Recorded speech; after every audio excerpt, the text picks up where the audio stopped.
O Ataque, por John Steinbeck. Estava escuro na cidadezinha da Califórnia quando os dois homens saíram do vagão lanchonete e seguiram altaneiramente pelas ruas secundárias. O ar estava impregnado do cheiro adocicado de frutas fermentando das fábricas de conserva. Nas esquinas, lampiões balançavam ao vento, a luz azulada projetando no chão as sombras móveis e emaranhadas dos fios telefônicos. Os velhos prédios de madeira estavam silenciosos, em repouso. As janelas sujas refletiam desoladoramente as luzes da rua.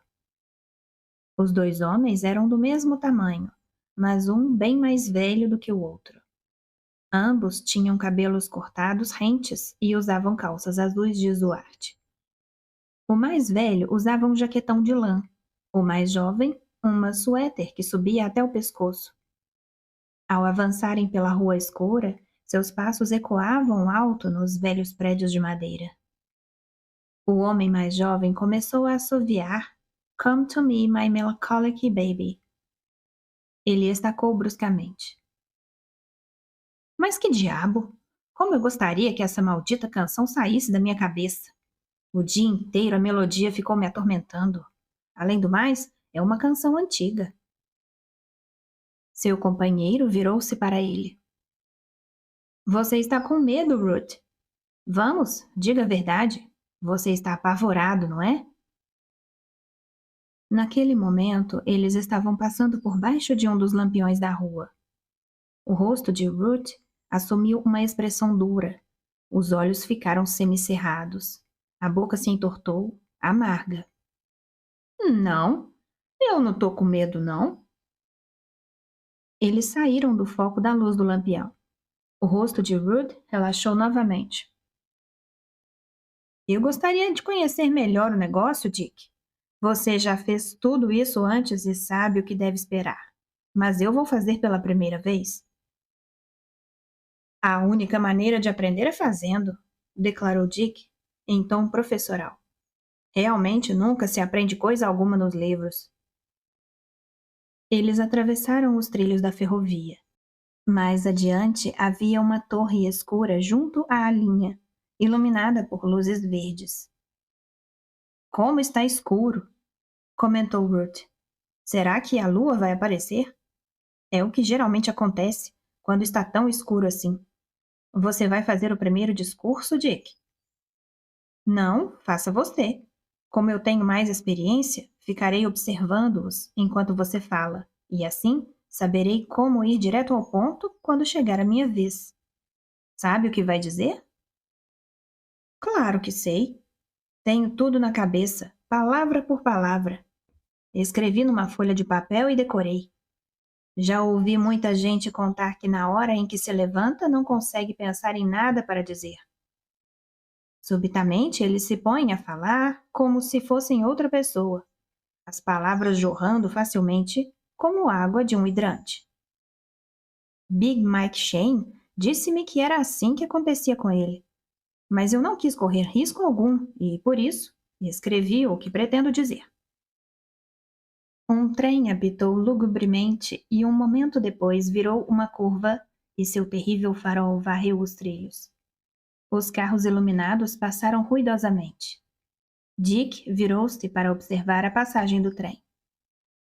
Não há muita gente naquele trem, comentou ele com satisfação. Você disse que seu velho trabalhava na ferrovia, não é? Ruth tentou afastar a amargura de sua voz. Ele ainda trabalha na ferrovia. É guarda-freios. Expulsou-me de casa quando soube que eu estava fazendo. Tinha medo de perder o emprego. Não podia compreender. Tentei conversar, mostrar as coisas, mas ele simplesmente recusou-se a compreender e expulsou-me de casa. Havia um quê de solidão na voz de Ruth.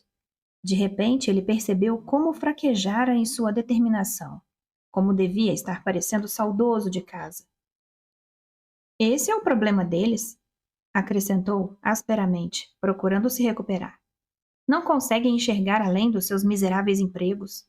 Não fazem a menor ideia do que lhes está acontecendo. Não fazem o menor esforço para se livrarem dos grilhões que os prendem. Guarde isso. Isso é muito bom, Ruth. Faz parte do seu discurso? Não, mas se você acha que é bom, eu poderei acrescentar. Os lampiões da rua estavam agora rareando. Algumas acácias cresciam à margem do caminho. A cidade começava a definhar. O caminho ia assumindo a paisagem. Na rua, sem pavimentação, havia agora bem poucas casas, com jardins mal cuidados. Céus, como está escuro! Disse Ruth novamente. Será que vai haver alguma encrenca? É uma noite boa para se escapar se alguma coisa acontecer. Dick soltou uma risada sem fazer qualquer outro comentário. Durante algum tempo, os dois caminharam em silêncio. Você tentaria fugir se alguma coisa acontecesse, Dick? Mas claro que não. Não são essas as ordens que recebemos? Se alguma coisa acontecer, temos que fincar o pé e resistir. Você é apenas um garoto, Ruth. Creio que você correria se eu deixasse. Ruth não gostou. Você pensa que é o maior só porque já cumpriu algumas missões. Do jeito que você fala, todo mundo pensaria que é muito calejado. Pelo menos já tem alguma experiência. Ruth caminhou mais alguns metros de cabeça baixa, sem dizer nada. Depois perguntou suavemente: Dick, você tem certeza de que não vai fugir se alguma coisa acontecer? Tem certeza de que conseguirá ficar parado lá e enfrentar? Claro que tenho. Já fiz isso antes. E são as ordens que temos, não é mesmo? É uma boa publicidade para nós. Ele procurou esquadrinhar o rosto de Ruth na escuridão. Mas por que pergunta, garoto? Está com medo de fugir? Se está com medo, então é melhor nem começar. Ruth sentiu um calafrio. Escute, Dick. Você é um bom sujeito. Não conte a ninguém o que vou lhe dizer, está bem? Mas é que eu nunca fui posto à prova. Como posso saber o que eu farei se alguém me acertar a cabeça com um porrete? Como alguém pode prever o que vai fazer nessas circunstâncias? Não creio que eu vá fugir, ou pelo menos tentarei não fugir. Está certo, garoto. Vamos esquecer o assunto. Mas se você tentar fugir, entregarei seu nome. Não temos lugar para covardes. Não se esqueça disso, garoto. Pare de me chamar de garoto. Você está começando a me deixar nervoso. As árvores foram se multiplicando à medida que eles avançavam. O vento farfalhava suavemente por entre as folhas. Um cachorro latiu numa das casas. Um nevoeiro não muito espesso surgiu no ar, engolindo as estrelas. Tem certeza de que está tudo pronto? Perguntou Dick. Providenciou os lampiões? Providenciou a literatura? Deixei tudo isso aos seus cuidados. Cuidei de tudo esta tarde, Dick. Ainda não pus os cartazes no lugar, mas deixei-os lá, dentro de um caixote. Viu se os lampiões estavam com bastante querosene? Estão, Dick. Será que algum filho da mãe deu com a língua nos dentes? Claro que sim. Há sempre alguém que abre o bico. Mas você não ouviu falar nada sobre um ataque, não é? Mas como diabo eu ia ouvir? Acha por acaso que eles iriam chegar perto de mim e avisar que pretendiam me dar uma surra? Procure se controlar, Ruth. Você está se cagando de medo. Pare logo com isso ou vai me deixar nervoso também. 2. Aproximaram-se de um prédio baixo e quadrado, parecendo muito escuro e maciço na escuridão. Pisaram numa calçada de madeira. Ainda não chegou ninguém, disse Dick. Vamos abrir e acender uma luz. Entraram no prédio, uma velha loja abandonada. As vitrinas estavam opacas, de tanta sujeira. Num dos lados da vitrina havia um velho cartaz de Luck Strike, pregado no vidro. Do outro lado havia uma dama de papelão da Coca-Cola, parecendo um fantasma. Dick abriu as portas duplas e entrou. Riscou um fósforo e acendeu um lampião de querosene. Colocou a chaminé do lampião no lugar e ajeitou-o em cima de uma caixa de maçãs virada. Vamos aprontar tudo logo de uma vez, Ruth. As paredes estavam imundas. Tinham sido caiadas, mas estavam todas manchadas. A um canto havia uma pilha de jornais empoeirados. As duas janelas dos fundos estavam recobertas por teias de aranha. A não ser 3 caixas vazias de maçã, não havia mais nada na loja. Ruth foi até uma das caixas e tirou um cartaz grande, com o desenho de um homem em vermelho e preto. Ele pregou o retrato na parede caiada, por trás do lampião. Pregou outro cartaz ao lado, mostrando um imenso símbolo vermelho sobre um fundo branco. Finalmente virou outra caixa de maçãs e colocou em cima diversos panfletos e alguns livrinhos. Seus passos ecoavam no chão de madeira. Acenda o outro lampião, Dick. Está muito escuro aqui dentro. Está com medo do escuro, garoto? Não, mas os homens já devem estar quase chegando, e seria bom que tivéssemos bastante luz aqui dentro quando isso acontecer. Que horas são? Dick consultou seu relógio. 7:45. Eles devem estar chegando. Ele enfiou as mãos nos bolsos do jaquetão e ficou parado junto à caixa sobre a qual estavam os panfletos. Não havia onde sentar. O retrato preto e vermelho contemplava a loja com uma expressão dura. Ruth encostou-se na parede. A luz de um dos lampiões foi ficando amarelada e a chama se extinguiu completamente. Dick foi verificar. Pensei que tivesse dito que os lampiões estavam cheios de querosene, Ruth. Este aqui está seco. Pensei que estivesse, mas o outro está quase cheio. Podemos despejar um pouco do querosene dele neste que está seco. E como vamos fazer isso? Teremos que apagar os 2 lampiões para passar o querosene de um para o outro. Você tem fósforos? Ruth revistou os bolsos. Só 2. Viu o problema que criou? Agora vamos ter que realizar a reunião com apenas um lampião. Eu deveria ter cuidado de tudo pessoalmente esta tarde. Mas tinha muito o que fazer na cidade e pensei que pudesse confiar em você. Talvez possamos despejar um pouco de querosene numa lata sem ter que apagar o lampião, alimentando em seguida o outro. Boa ideia! Para quem estiver querendo incendiar esta espelunca, você é um ajudante tanto. Ruth tornou a recostar-se na parede. Eu gostaria que eles chegassem logo de uma vez. Que horas são, Dick? 8:05. O que terá acontecido para eles se atrasarem? Por que estão demorando? Você marcou 8 horas, não foi? Ora, cale a boca, garoto. Está começando a me irritar. Não tenho a menor ideia por que eles estão demorando. Talvez estejam com medo. Agora fique calado um pouco, tá bom? Ele tornou a enfiar as mãos nos bolsos do jaquetão. Tem um cigarro, Ruth? Não. Estava tudo muito quieto por ali, mas no centro da cidade havia automóveis em movimento, motores funcionando, uma buzina soando de vez em quando. Um cachorro latiu, sem muito entusiasmo, numa casa próxima. O vento sacudia as árvores, em rajadas sibilantes. Está ouvindo vozes, Dick? Acho que eles já estão chegando. Ambos esticaram as cabeças, escutando atentamente. Não ouço nada, Ruth. Você está imaginando coisas. Ruth foi até uma das janelas imundas e olhou para fora. Voltou, parou junto à pilha de panfletos, ajeitou-os. Que horas são agora, Dick? Pelo amor de Deus, quer ficar quieto? Você está me deixando maluco. É preciso ter coragem para cumprir uma missão como esta. Pelo amor de Deus, vê se mostra alguma coragem. É que eu nunca cumpri uma missão assim antes, Dick. E acha por acaso que isso é difícil de adivinhar? Você faz questão de mostrá-lo. O vento soprava cada vez mais forte por entre as árvores. A porta da frente estalou e uma banda se abriu lentamente, rangendo um pouco nas dobradiças. Uma rajada de vento entrou na loja, indo agitar a pilha de jornais empoeirados no canto, enfunando os cartazes na parede como se fossem cortinas. Feche a porta, Ruth.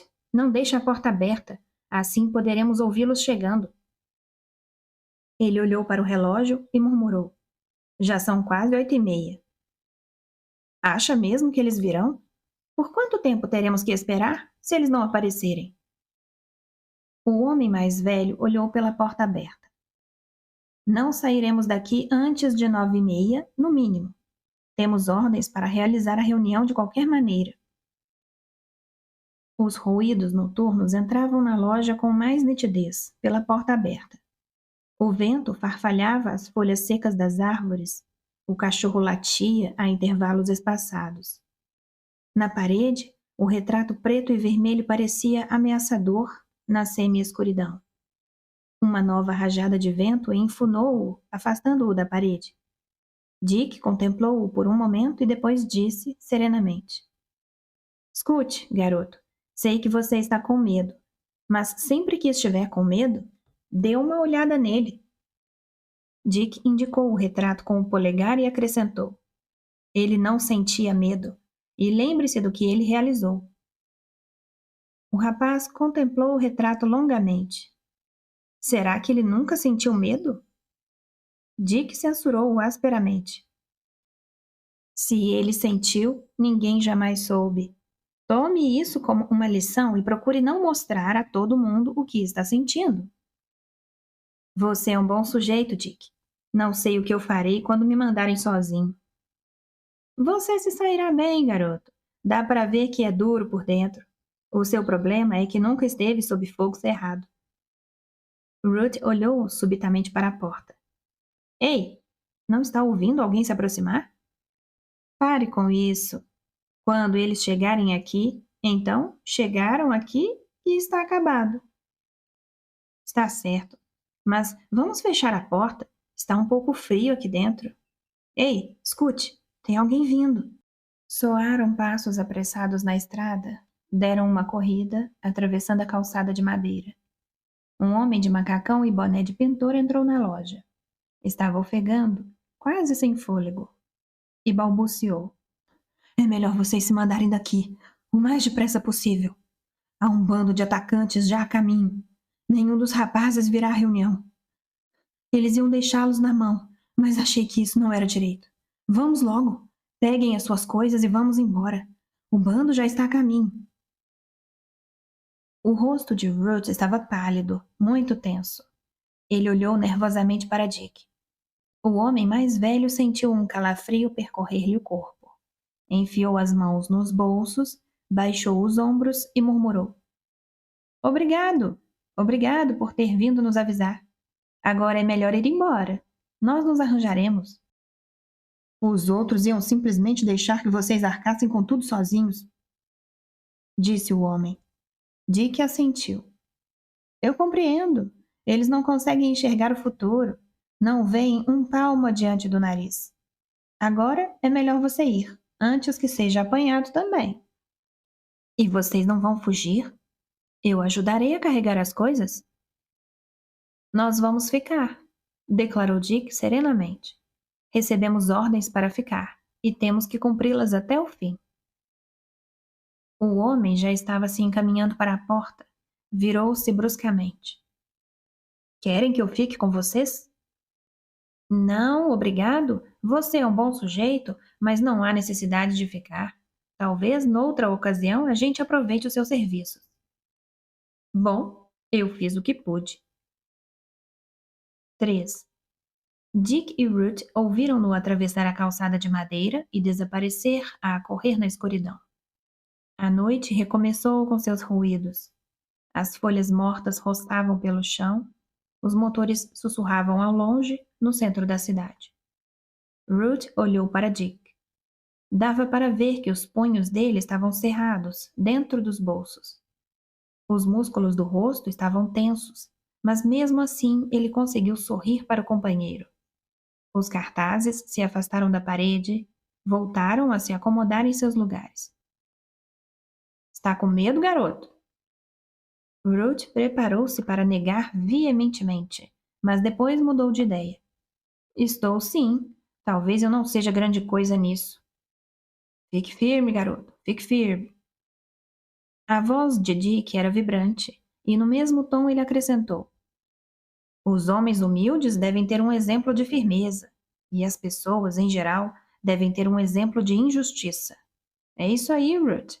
Foram as ordens que recebemos. Ele voltou a cair no silêncio.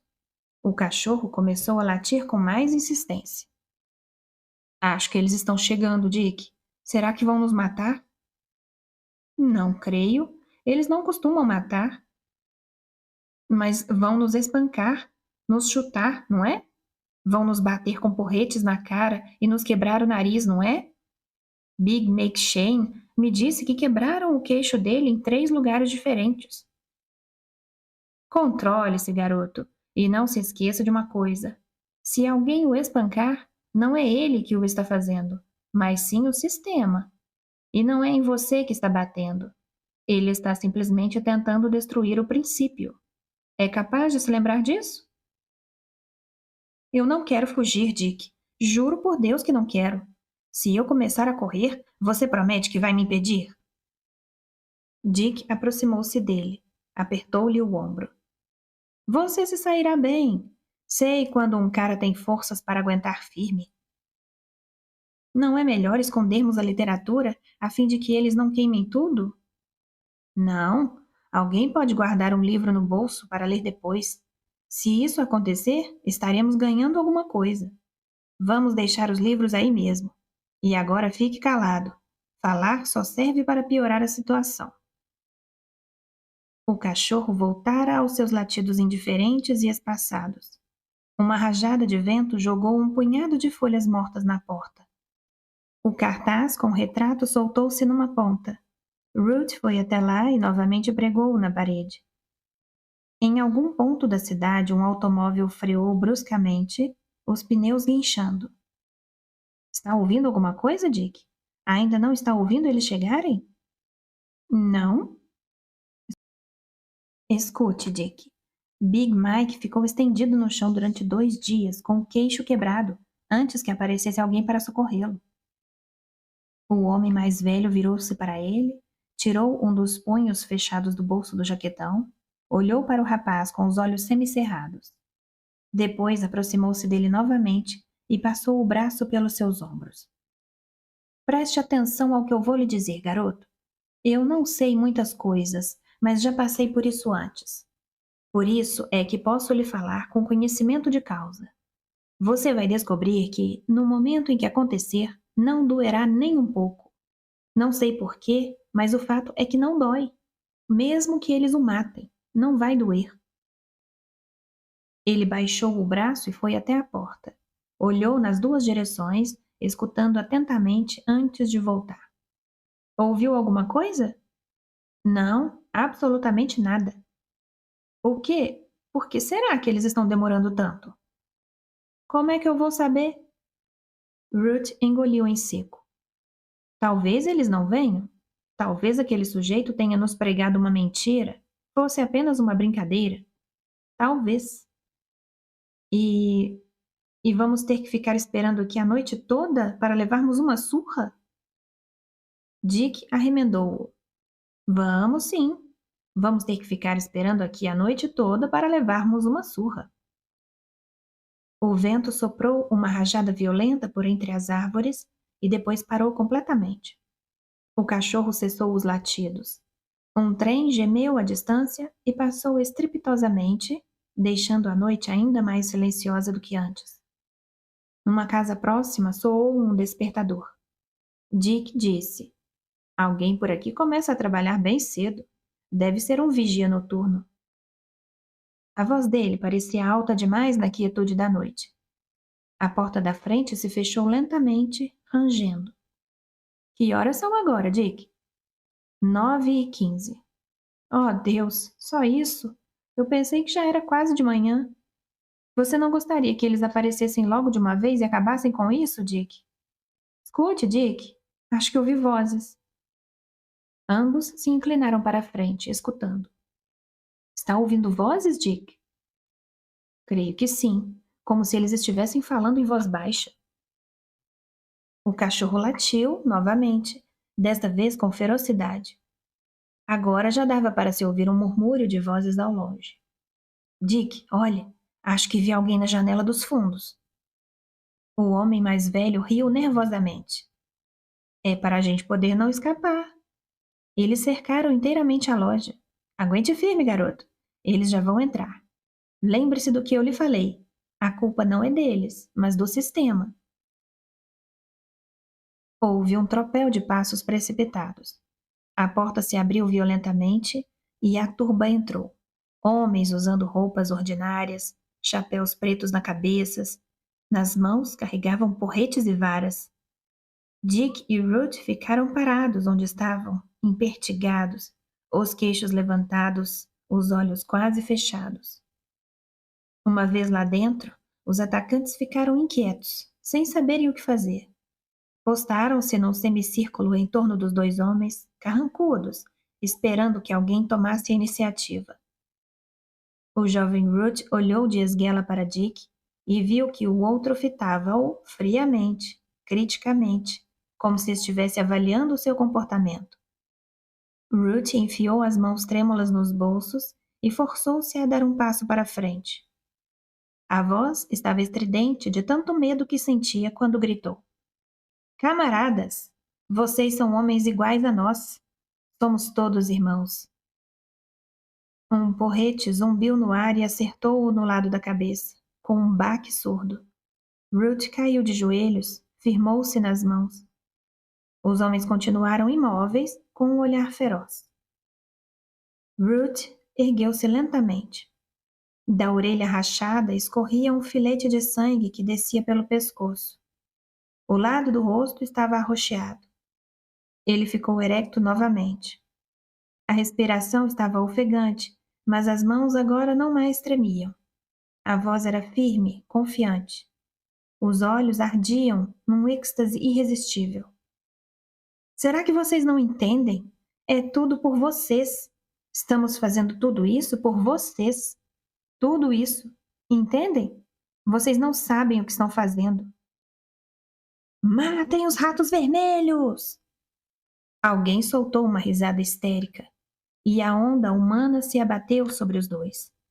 Ao cair, Ruth ainda teve um vislumbre do rosto de Dick, no qual estava estampado um sorriso tenso, duro. 4. Ele se aproximou da superfície por diversas vezes, mas não chegou a recuperar os sentidos. Finalmente abriu os olhos e soube de tudo. O rosto e a cabeça estavam envoltos em ataduras. Por entre as pálpebras inchadas penetrava apenas uma réstia de luz. Continuou imóvel por mais algum tempo, procurando ordenar os pensamentos. Foi então que ouviu a voz de Dick bem perto dele. Está acordado, garoto? Ruth experimentou a voz e descobriu que saía esganiçada, um tanto falha. Acho que sim. Eles acertaram a sua cabeça direitinho. Cheguei a pensar que não ia escapar. Você tinha toda a razão com relação ao seu nariz. Acho que não vai ficar nada bonito depois que sarar. O que eles fizeram com você, Dick? Quebraram meu braço e umas 2 costelas. Você tem que aprender a virar o rosto para o chão, a fim de proteger os olhos. Ele fez uma pausa e respirou fundo. Quando a gente tem uma costela quebrada, dói um pouco na hora de respirar. Tivemos sorte. A polícia apareceu e nos agarrou. Quer dizer que estamos na cadeia, Dick? Estamos, Ruth, no hospital da prisão. E de que eles nos acusam? Ruth ouviu Dick tentar rir, ofegar ao sentir a dor. De incitação ao tumulto. Acho que vamos pegar 6 meses. A polícia apreendeu toda a literatura. Não vai contar para eles que sou menor, não é, Dick? Claro que não. Agora é melhor você ficar calado. Sua voz não soa muito bem. Fique quieto. Ruth ficou deitado em silêncio, envolvido pela dor insistente, mas um momento depois não resistiu e tornou a falar. Não doeu nada, Dick. Foi engraçado. Eu me senti crescido. A sensação até que foi agradável. Você se saiu muito bem, garoto. Comportou-se tão bem quanto qualquer outro. Vou recomendá-lo ao comitê. Ruth esforçou-se para exprimir uma coisa que lhe martelava a cabeça. Quando eles estavam me espancando, Eu tive vontade de dizer-lhes que não me importava. É claro, garoto. Foi o que eu lhe disse. Não eram eles, mas o sistema. Você não deve odiá-los. Eles não sabem o que fazem. Ruth falou em tom arrastado, sonolento. A dor era cada vez maior. Quase o sufocava. Sabe, Dick, eu me lembrei de um trecho da Bíblia que diz mais ou menos assim: Perdoai-os, pois eles não sabem o que fazem. A resposta de Dick foi firme. Esqueça essas baboseiras de religião, garoto. Ele fez uma pausa e recitou: A religião é o ópio do povo. Claro, Dick, eu sei disso, mas não tinha nada a ver com religião. Eu apenas senti vontade de dizer isso. Era assim que eu estava me sentindo.